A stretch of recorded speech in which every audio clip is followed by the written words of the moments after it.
여러분, 구독, 좋아요 꼭 주세요.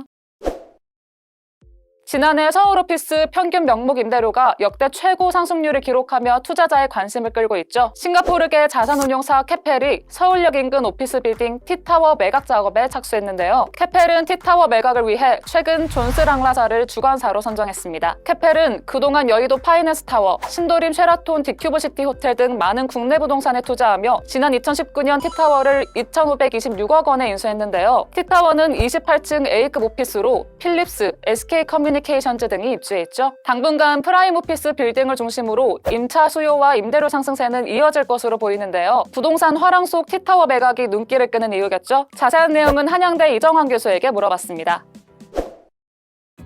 최근 상업용 부동산이 위험하다라는 이야기는 좀 들으셨을 겁니다. 특히나 이제 해외 상업용 부동산에 투자했던 많은 국내 증권사들이 큰 손해를 입고 있다라는 이야기를 하고 있죠. 아무래도 이제 고금리 기조와 코로나19 여파로 인해서 상업용 부동산 시장이 위축되고 있다. 특히나 재택근무의 확장 같은 것들로 인해서 오피스 빌딩의 공실이 해외에서는 굉장히 많이 늘어나고 있다라고 볼 수 있을 것 같습니다. 국내 상업용 오피스를 보면은 물류센터라든지 호텔이라든지 리테일 같은 경우에는 공실률도 늘어나고 있고 거래도 부진한 상황이라서 이러한 상황이 잘 반영이 되고 있는데 유일하게 반영이 안 되는 좀 이상한 양상으로 가고 있는 혹은 다른 양상으로 가고 있는 시장은 국내 오피스 시장이라고 보시면 될 것 같습니다. 국내 오피스 시장의 자연 공실률이라고 이야기하죠. 뭐 특별한 상황이 없을 때 공실률은 한 5% 정도로 이야기하는데 지금 서울 지역이라든지 여러 중심 상업지구들을 보면은 오피스 공실률이 2.5%대 굉장히 낮다라고 보시면 될 것 같습니다. 한국 기업들이 이런 오피스에서 같이 일하는 걸 선호하는 양상이 있고요. 재택근무가 좀 어렵다는 이런 의견들이 있으면서 굉장히 빨리 코로나19 이전을 회복하는 이런 수준이라고 보시면 될 것 같습니다.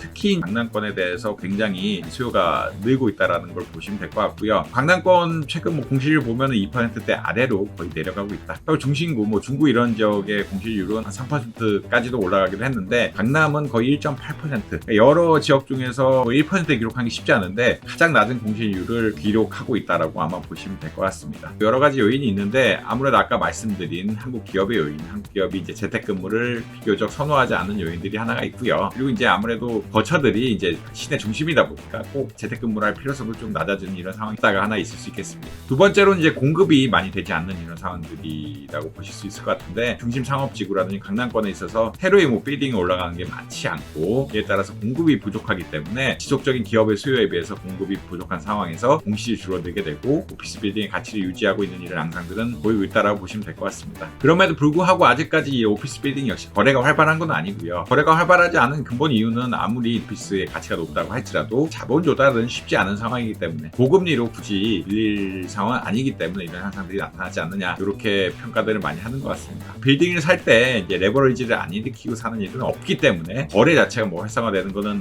아무래도 가치는 올라갈 수 있겠지만 자본 조달 비용 역시 올라가기 때문에 거래 자체가 아주 활발하게 나타나는 상황은 아니다라고 보실 수 있을 것 같습니다. 요약하자면 전체 상업용 부동산의 어떤 가치, 수요는 좀 떨어지고 있는데 오피스만 좀 예외적으로 하고 있고 그럼에도 불구하고 오피스의 거래 자체는 아직까지 활발하지는 않은 것 같다. 아무래도 이제 자본 조달 비용의 이슈 같은 것들이 있다라고 요약드릴 수 있을 것 같습니다. 오늘 더구로에서 준비한 소식 어떠셨나요? 더 자세한 내용이 궁금하시다면 더구로 홈페이지와 유튜브 구독을 통해 만나보시기 바랍니다.